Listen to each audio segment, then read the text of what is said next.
Ragini channel பார்க்குற அனைவருக்கும் வணக்கம்.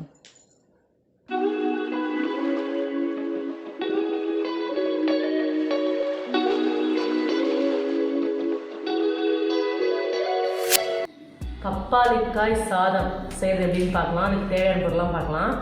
பப்பாளிக்காய் 1, பாஸ்மதி ரைஸ் 1 டம்ளர், ஒரே ஒரு பச்சை மிளகாய், இஞ்சி 1 இன்ச்சு, பூண்டு 1 கொத்து, உருளைக்கிழங்கு 1, தக்காளி 1, 2 வெங்காயம், தேவையான அளவு உப்பு, கருவேப்பிலை தேவையான அளவு. இது எல்லாமே இந்த காய். இது வந்து ஃப்ரை பண்ணுறதுக்கு இந்த ஐட்டம்லாம் என்னென்னு பார்க்கலாம்.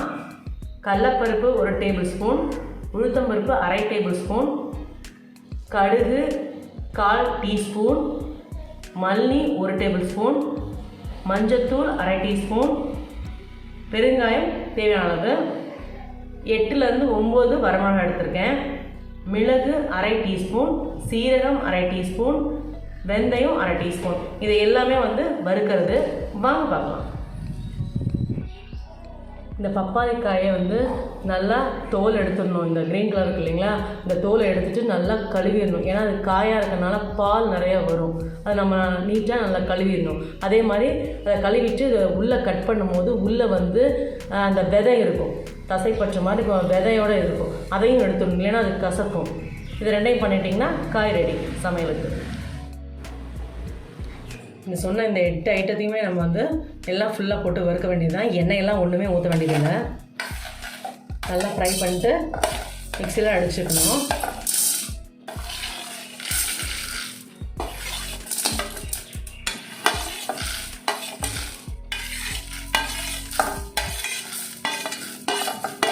மஞ்சள் மட்டும் விட்டுருங்க, ஏன்னா அது ஏற்கனவே தூளாக இருக்கு இல்லையா, இது போட்டால் ஒட்டிக்கும்.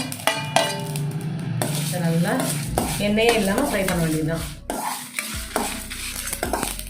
பாருங்கள், நல்லா ஃப்ரை ஆகிடுச்சு சூப்பராக. கொஞ்சம் ஆறினப்புறம் மிக்சியில் ஒரு ரன் விட்டுக்க வேண்டியது தான். அதுக்குள்ளே நம்ம குக்கரில் எல்லா காயும் போட்டு ஃப்ரை பண்ணிக்கலாம். குக்கரில் பாருங்கள் 2 ஸ்பூன் நெய் ஊற்றுறேன். நீங்கள் வேணும்னா நெய் ஊற்றிக்கோங்க, இல்லைன்னா எண்ணெய் கூட ஆட் பண்ணிக்கலாம், ஒன்றும் பிரச்சனை இல்லை.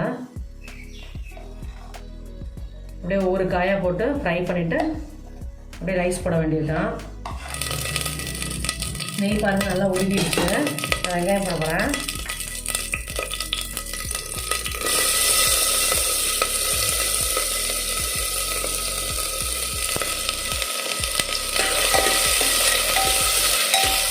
நல்லா ஃப்ரை ஆகணும்னு அவசியம் இல்லை, லைட்டாக ஃப்ரை ஆனால் போதும்.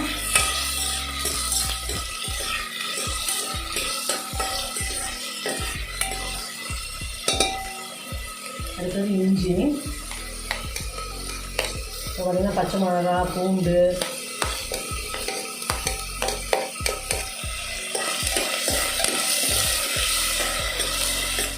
கருவேப்பிலை, உருளைக்கிழங்கு,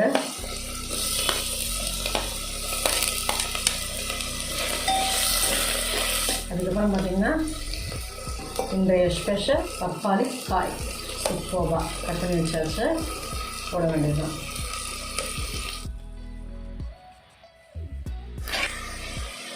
கடைசியாக தக்காளி.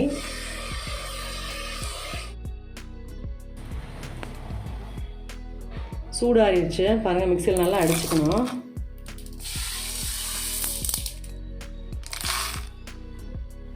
இதில் பாருங்கள் அப்படியே மஞ்சளும் ஆட் பண்ணிக்கோங்க, அவ்வளோதான். ரன் பண்ணிட்டு காமிக்கிறேன். இந்த மிக்சியில் அடித்ததை அப்படியே இதில் ஆட் பண்ண வேண்டியது தான். பாருங்கள், நான் 1 டம்ளர் ரைஸுக்கு 4 டம்ளர் தண்ணி எப்பயும் போல். அப்போ தான் காய் எல்லாமே வேகும் இல்லையா.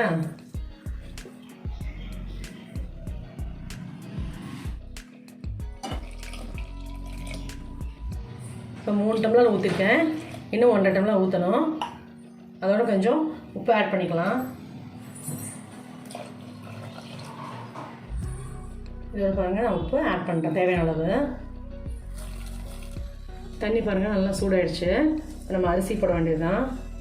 அரிசி போட்டு 3 விசில் வர வரைக்கும் வைக்க வேண்டியது, வேறு ஒன்றுமே இல்லை. சூப்பராக இருக்கும். இதில் வந்து புளி வேறு எதுவுமே ஆட் பண்ணல நான்.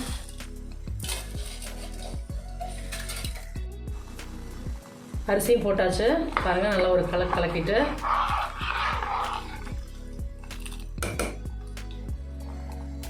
லாக் பண்ணிடலாம்.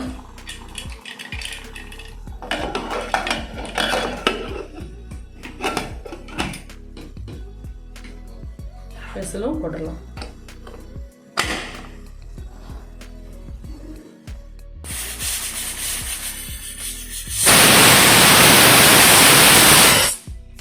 சவுண்டு அடங்கிருச்சு. எப்படி இருக்குன்னு பார்க்கலாம்.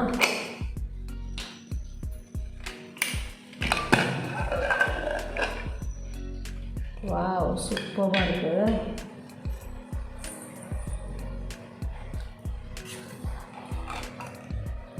ஸ்மெல் கேட்கவே வேண்டாம், பிரமாதமாக இருக்குது. இதில் நீங்கள் கொஞ்சம் வேணும்னா கூட கொஞ்சம் ஆட் பண்ணிக்கலாம் நாட்டு சர்க்கரையை. நான் நாட்டு சர்க்கரை ஆட் பண்ணலை, வேணும்னா நீங்கள் ஆட் பண்ணிக்கோங்க. இதுக்கு வந்து சைடிஷ் பார்த்தீங்க அப்படின்னா சாஸு, அப்புறம் பார்த்தீங்கன்னா வெங்காய தயிர் பச்சடி சூப்பராக இருக்கும். கொஞ்சம் நான் இப்போ லாஸ்ட்டில் வந்து நீங்கள் வேணும்னா கொஞ்சம் நாட்டு சர்க்கரை ஆட் பண்ணிக்கோங்க. நான் இப்போ கொஞ்சம் ஆட் பண்ண போகிறேன். 1 டீஸ்பூன் நாட்டு சர்க்கரை போட்டிருக்கேன். வேணும்னா ஆட் பண்ணுங்க, ஆப்ஷன் தான் அது. நான் குட்டீஸ் இருக்கிறதுனால கொஞ்சம் ஆட் பண்ணுறேன். ஒரு பவுலுக்கு மாதிரி உங்களுக்கு காண்றேன். பப்பாளிக்காய் சாதம் சூப்பராக ரெடியாக இருக்குது. சைடிஷ் சொன்ன மாதிரியே நான் சாஸும் வெங்காய பச்சடியும் வச்சுருக்கேன். செம்ம டேஸ்ட்டாக வந்திருக்கு. நீங்களும் வீட்டில் ட்ரை பண்ணி பாருங்கள். இந்த மாதிரி புதுமையான டிஷ் பார்க்கணுன்னு நினச்சிங்கன்னா என்னோடய சேனலை சப்ஸ்கிரைப் பண்ணுங்கள். மறக்காமல் பெல் ஐக்கானை கிளிக் பண்ணிவிடுங்க. டெய்லி என்னோடய வீடியோ 2:15 வரும். கண்டிப்பாக பாருங்கள், கமெண்ட் பண்ணுங்கள். Good food good life. Thank you. இந்த வராணி சேனலை பார்க்குற நீங்கள் ஷேர் பண்ணுங்கள், லைக் பண்ணுங்கள், சப்ஸ்கிரைப் பண்ணுங்கள். மறக்காமல் பெல் ஐக்கானை கிளிக் பண்ணிவிடுங்க. இந்த ப்ரோக்ராமை இன்ஸ்டாகிராம்லேயும் டெலகிராம்லேயும் ஃபாலோ பண்ணுங்கள். தேங்க்யூ.